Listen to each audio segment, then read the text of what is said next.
Kraft presents The Great Gildersleeves. Yeah.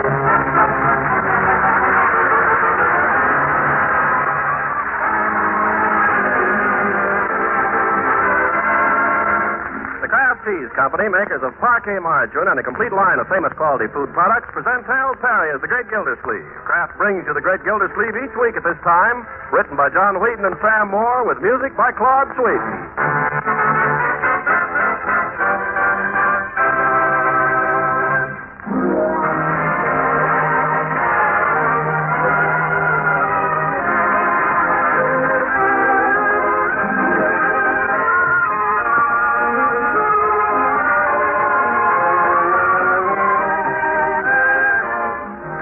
The Great Gildersleeve in just a moment.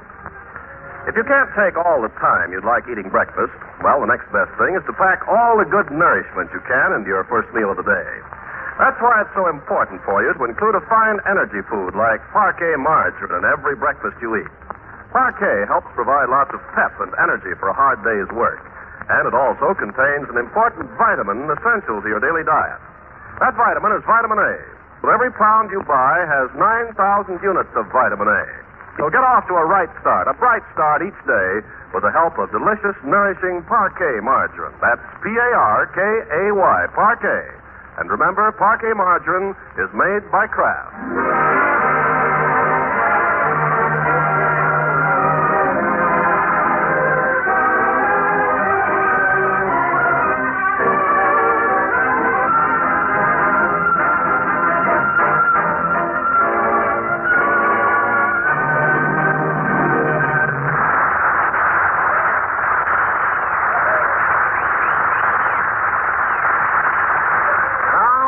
With the Great Gildersleeve. Well, his old opponent, the mayor of Summerfield, has begun warming up his campaign for re-election, and his first political move was to oust our friend from his position as water commissioner. But was Gildersleeve downhearted? Well, yes, for a time, but then came a long-distance phone call from his old chum, Fibber Mcgee. Fibber, it seems, had a proposition. Oh, sounds very interesting, Fibber. Well, I'll be hearing from you then, huh? Much obliged, Mcgee. So long.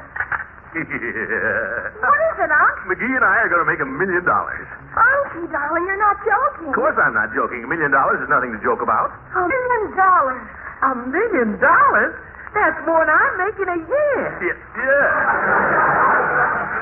Keep this to yourself, Bertie, and all of you. Mum's the word on this, so we're ready to announce it. Yes, sir. How are you going to knock off it, Unc? We're not going to knock it off, Leroy. We're going into business, Mcgee and I. Well, what kind of business, Uncle Mort? Manufacturing. An invention of Mcgee's. Mr. Mcgee, an inventor? Oh, yes, Mcgee's a great tinkerer. And a smart little apple, too. He always was, and I always said so. What's he invented? Well, he couldn't tell me over the telephone. The patent is pending. But he's written me a letter all about it. He says it can't miss. Just think, $1 million. Why, with $1 million... Hey, Unc. Yeah? Will you buy me a bike now, will you, Unc? How will you? No, Leroy, I will not. I've told you time and again, bicycles cost money. Well, why not? After all, why not? Sure. I had a bicycle when I was your age. Oh, gee, Unc, you're super. Leroy, you don't have to strangle me. Gee, thanks, Unc, thanks. Now. I want you to understand, my boy, if I buy you this bicycle... Well, I'll take super care of it. And not leave it around where it'll get stolen. I promise. You'll have to study your music every day as soon as you get home from school. Oh, I will, yes, sir. That's right. Isn't so kind of like music now? Oh, well, I'm glad to hear it. Marjorie, you've been very quiet, my dear. What do you think of your old uncle after all these years suddenly striking it rich? I was just thinking. Thinking about what? Do you think pink is too young for me? Pink? Pink what? For a dress. I was designing one in my mind, and I thought of pink net. But then I decided maybe it'd be too young. What do you think, Bertie? Oh, I like pink. Pink's mighty pretty. Funny. Last year I couldn't stand pink. Now all of a sudden I like it again. At least I think I do. I read somewhere that pink is coming back. Where's it been? I think Marge looks better in yellow. Yellow? Yeah, you know that yellow suit of yours? I like that. Oh, but that's 2 years old. I don't care. I like it. You look pretty in that. Why, Leroy, I didn't think you ever even noticed. Nobody's better looking than you when you wear that suit. Leroy, why, that's very sweet of you. All right, George, that's the way I like to hear you talk. Why can't you always be like that, you two, instead of picking fights with one another? Who picks fights? I never pick a fight. poor Marge make some crack? Naturally, Who made a crack? Well, you usually do. I don't. But you want to Now, children. Getting back to the dress. Why don't you go down to Hogan Brothers, my dear, and see what they've got? School will be starting next week. You probably need some clothes. Oh, but what I had in mind wasn't exactly a school dress. It was more of a formal. Oh, well, pick up a few school dresses, too, while you're there. Oh, Auntie.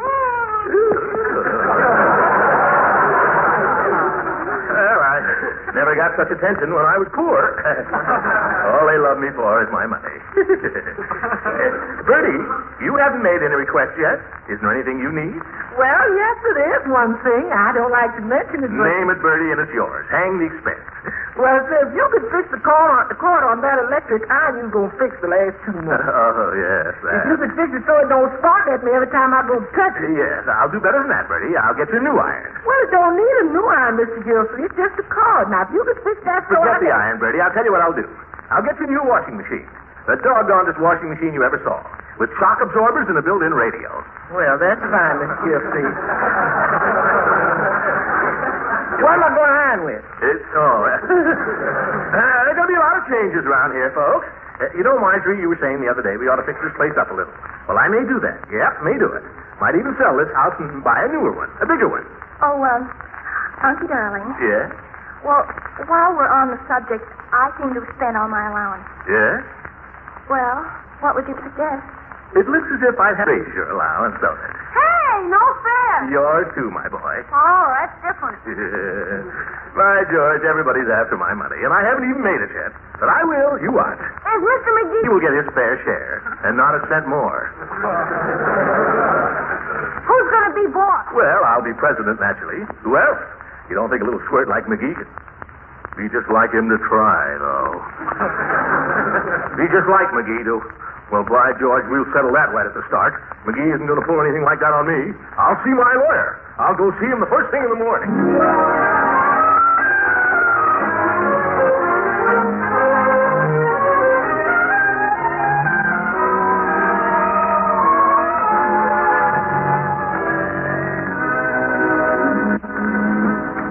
Well, Gildy, glad you dropped in. Hang up your chair and take a hat. No small talk, Judge. I'm in a hurry. I tried to line up a job for you this morning. I'm not interested. I spoke to Frank Babcock. I don't need you speaking to Frank Babcock or anybody else. I'm known in this town. All right, Gildy, all right. Sit down, won't you? I haven't got time to sit down. Do you know how to draw up a partnership contract? Sure I do. Any dumb lawyer can do that. Then I came to the right place. Let's get started. Just wait till I get the form. Who are you going in partners with, Gildy? Oh, a friend of mine from Whistle Vista, Fibber McGee. Oh, yeah. I want you to draw up a partnership contract for me and McGee. Then I've got to find an office right away. All right. What line of business is it going to be? I don't know yet. Not exactly. I'm expecting a letter this afternoon that'll give all the details. All right. I'll leave that blank. How much money are you going to put into it? None of your business. I'm only asking as your lawyer. It's customary for each partner to put in so much money. I don't even know how much McGee's putting in yet. Leave that blank. All right. Name of the firm, McGee and Gildersleeve or Gildersleeve and McGee? I like the second one better. But it's not perfect. Leave that blank. Judge. Yeah? McGee's a pretty nice little fellow, you understand. Yeah. Clever inventor and all that, and I've known him a good long time. One of my best friends. Yeah? Just the same, I wouldn't want him to have too much to say about the business. Can you fix that? I don't know, Gildy. A partnership is an equal proposition. I know, Horace, I know. But can't you slip in some little clause so that if it comes to a showdown, I'm the boss? No, Gildy, it can't be done. Some lawyer. All you know how to do is fill out forms. Well, what do you expect? You don't even know what business you're in. Listen, Judge, McGee has an invention. Now, what kind of an invention does a smart inventor make today? Sure enough, I know. Bang, bang, bang, Judge. Oh. You think you might get some government contracts, Gildy? Do I? That's why I need an office. You want a suite of offices? Possibly. Might need a whole building. Well, I don't know of any whole buildings that are available right now. Might have to build, then. On this kind of thing, there wouldn't be any trouble with priorities, you understand? Naturally. See, there's a string of little stores down there next to the... Wait a minute, thing. Horace. Gives me an idea. Huh? Why not the Gildersleeve block? I'll occupy one building and we'll rent out the rest. Make a lot of money that way. Golly, I'll see if I can get you an option on that property this morning. Do that, Judge. Say, I just thought of a name for the firm. Throckmorton P. Gildersleeves and Associates. Great. All right, Horace, I'll be in touch with you. In the meantime, keep this under your hat. Don't you worry, Gildy. Bang, bang, bang. Or possibly boom, boom, boom. So long,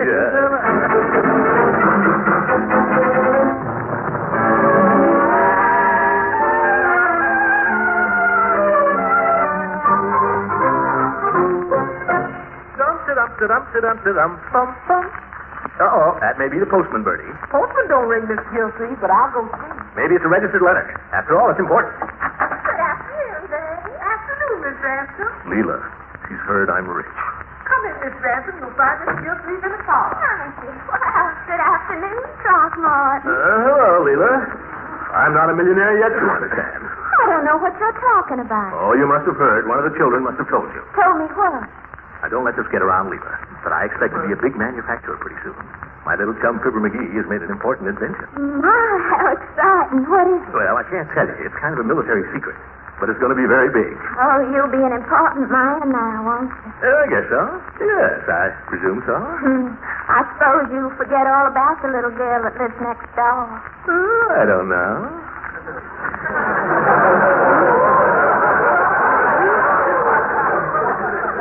Even a tycoon, Leela.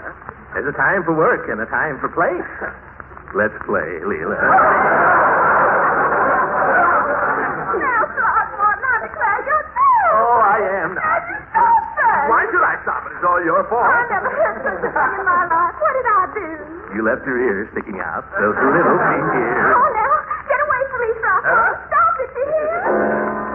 Oh, now, Leela, be reasonable. I'll tell you. You be quiet for a minute and I'll play for you. Play?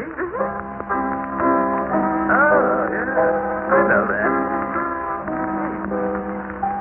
Someday I'll find you, moonlight behind you, true to the dream I am dreaming. As I draw near you smile a little smile. For a little while we shall stand hand in hand. I'll leave you never, love you forever. What's the matter? Throckmorton, darling. Oh, no, you don't.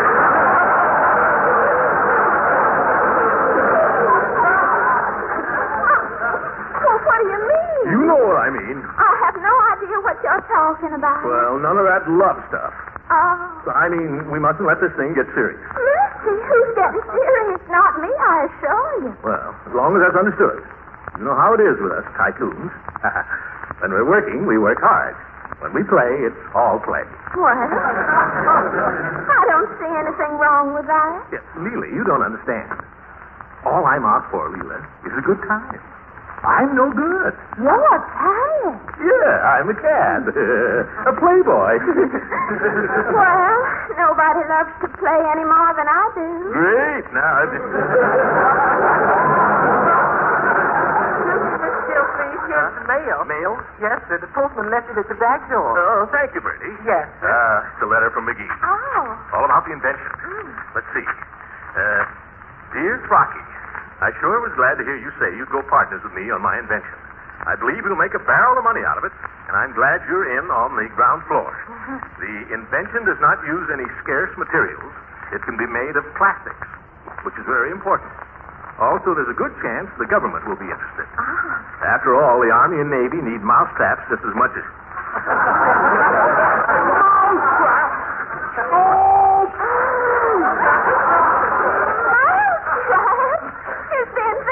Plastic mousetrap. I might have known that's all he'd think of, a rat like McGee. Oh, I'm sorry if you're disappointed. From millionaire to pauper. 5 minutes ago, I was wealthy. Now I'm just anybody. Middle age, looking for a job. Why, to come down, Leela. Did you hear what I said, Leela? Of course I heard. It doesn't make any difference to me, Throckmorton. Really, Lisa? Of course not, silly. You're the same man you were 5 minutes ago, aren't you? Sure, I guess so. And I'm the same girl. The kind of a girl who believes in sticking by a man when he's in trouble. Leela, maybe I was wrong. I was wrong. I was never cut out to be a playboy. Oh, Throckmorton. Yes, sir. A man should be serious about women. Women are serious business. You think so? I sure do. Now let's get down to business.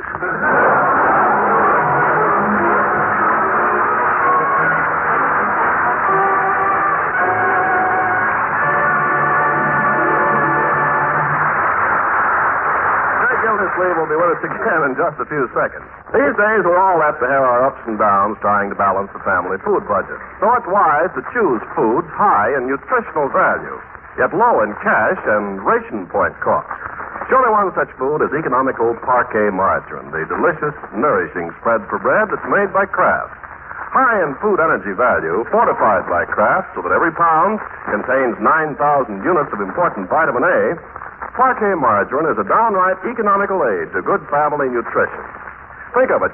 Parquet provides these important food elements, yet requires only 2 ration points a pound. And parquet's fresh, delicate flavor is another fine aid to good nutrition. So to keep appetites up, to keep your food budget down, buy economical parquet. P-A-R-K-A-Y. Remember, delicious, nourishing parquet margarine is made by Kraft.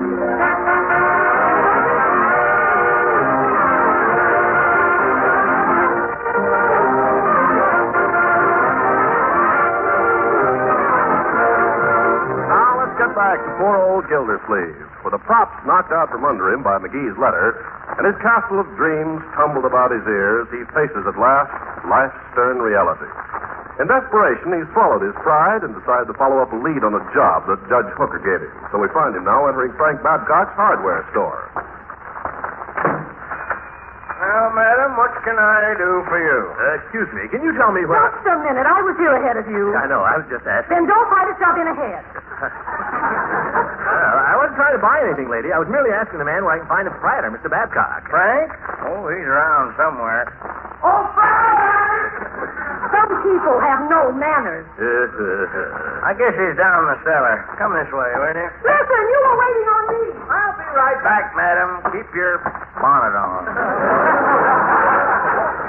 Yeah, the old grouse. Oh, we get plenty of them.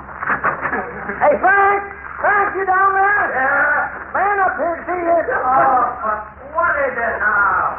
I'll be up. He'll be up. He'll be up, thanks. I'll wait. Not much of a place he's got here. Have to be a lot of changes. It's like a junk shop. Oh, Mr. Babcock? Yes. My name is Gildersleeves, Throckmorton P. Gildersleeves. How much are these dishcloths, please? Those, lady, those are 25 cents. 25 cents for a dishcloth? Of all the nerve. Well, there's a war on, lady. That's the price. What can I do for you, bud?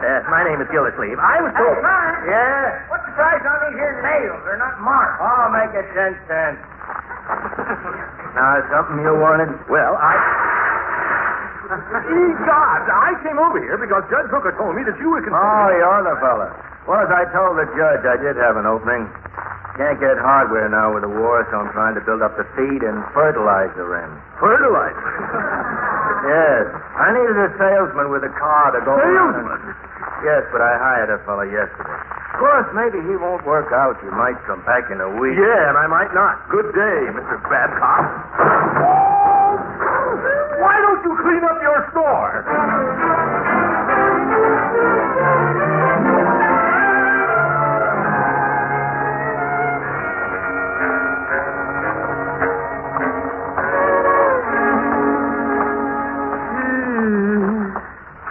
Oh, well, something will turn up. Something's bound to turn up. Yeah, but when? You'll have to cut down, that's all. I'll have to tell the kids. And Bertie. Uncle Mort, is that you? Yes, it's me. Well, close your eyes before you come in. Huh? What for? Close them. All right, they're closed. Wait a minute, Miss Margaret. Shall I get it? What is this? All right, you can look now. Surprise. Well, my goodness, that's quite a dress. Well, Don't you like it? Don't you think it's pretty? Oh, of course. You don't think it's too long, do you, Bertie? Yes, he is just right. I like it better than the other one. Other one? Well, of course, that's just for sportswear, really. If I can find a coat to go with it, I think it'll be very smart, though. Marjorie. Of course, this is the one I love. Marjorie, there's something I have to tell you. You too, Bertie. Yes, sir. And Leroy, where's he? Oh, he's around somewhere. Leroy! Leroy!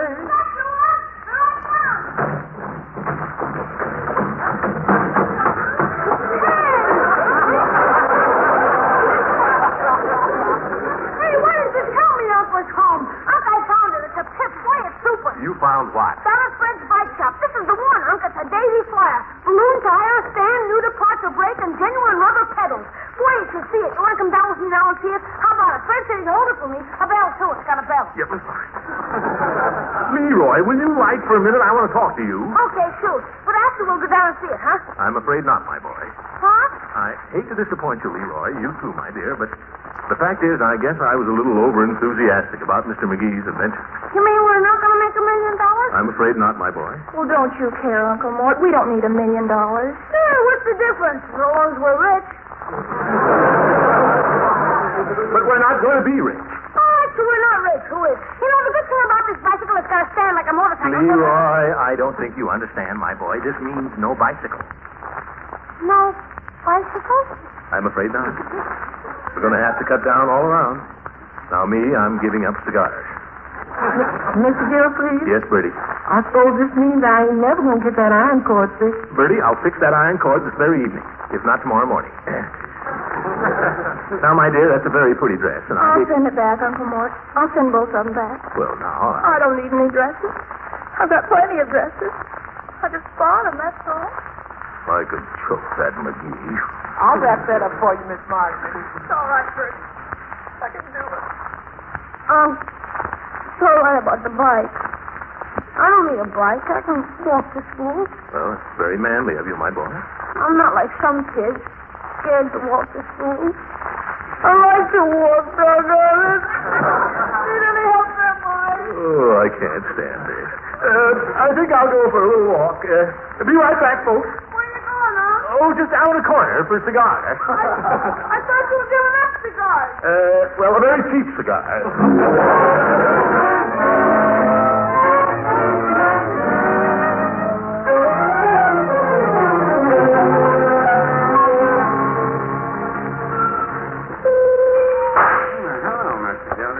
Oh, hello, Phoebe. Hot enough for you? Let me have it. The usual, I suppose. No, I'm thinking of making a slight change. Let me try one of those floored in me whatchamacallits there, will you? The green ones. I hear they're very good. Well, they're cheaper. I'll try one. You're the customer. Thanks. Thanks. Yes, I've had a little disappointment today, Peavy. Well, I'm sorry to hear that. Yes,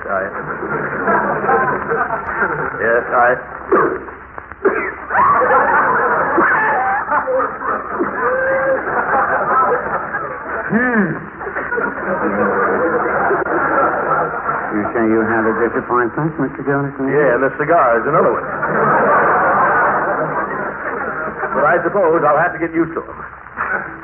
Peavy, did you ever have a fellow you considered a friend? Did you ever have him call you up and tell you had a great invention that was going to make you a pot full of money? And then when the letter came, it turned out to be nothing at all? No, Mr. Gildersleeves, I can't say that I have. Well, that's what happened to me. Would it be out of place to ask who was the friend? It was no friend, Peavy. It was Fibber McGee. Oh, Mr. Mcgee. Well, he seemed a very pleasant sort the only time he came in here. Those are the ones you can't trust, Peavy. The pleasant ones, the smiling ones. Why, McGee told me this invention would make us both $1 million. And what did it turn out to be? A mousetrap. A plastic mousetrap. The most useless thing in the world. Well, I shouldn't say that. Oh, you wouldn't. No, I wouldn't.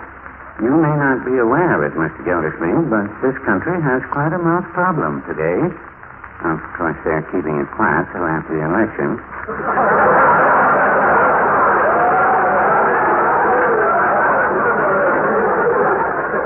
but really, it's more serious than people know. Peavy, you're kidding. No, I'm not. I have a mouse problem right here in the shop. Why don't you keep a cat? I used to keep a cat, but I had to let him go. He kept rubbing up against the electric eye there at the door and ringing the gong. Darn thing drove me crazy. I wish I had him back, though. I'd stuff cotton in my ears. Yeah, that's all right. Well, then why don't you get some traps? That's it, Mr. Gildersleeves. There are no traps. No traps? There's no metal to mix them with. By George, I never thought of that. And no rat poison. The Army's using all the chemicals. Peavy, you know what this means? It means the mice will be all over the place. No, Peavy, it means the biggest potential market for mouse traps ever conceived in the history of mankind. Well, you know the old saying, build a better mousetrap. That's what we'll call it, Peavy. The Better Mousetrap Company, Throckmorton P. Gildersleeves, President. Why, we'll build them by the billions. We'll have a factory in every key city in the United States. We'll have a backlog of 1 million orders. Peavy, do you realize what this will do for humanity? Do you know there are mice right this minute carrying diseases nobody ever heard of? We'll wipe out whole plagues, McGee and I. And what's more, we'll make $1 million. Give me another cigar, Peavy, and take this one out and bury it. You want a better cigar, I think. They're the best you've got. Give me 6. Oh, that's McGee. I always said he was a smart cookie. Leela. Hello, Throckmorton, Mr. Peavy. By George, Leela, you came at the right time. Sit down and have a soda. Heck, have a banana split. Have one yourself, Peavy. Oh, no. Thank you. And not for me, Mr. Throckmorton, thank you, my figure. But I would have a lemonade. A lemonade for the lady, Peavy, with 2 straws. Why, Throckmorton, I don't know whatever's over you. You better look out for me, Leela. I'm a cad again.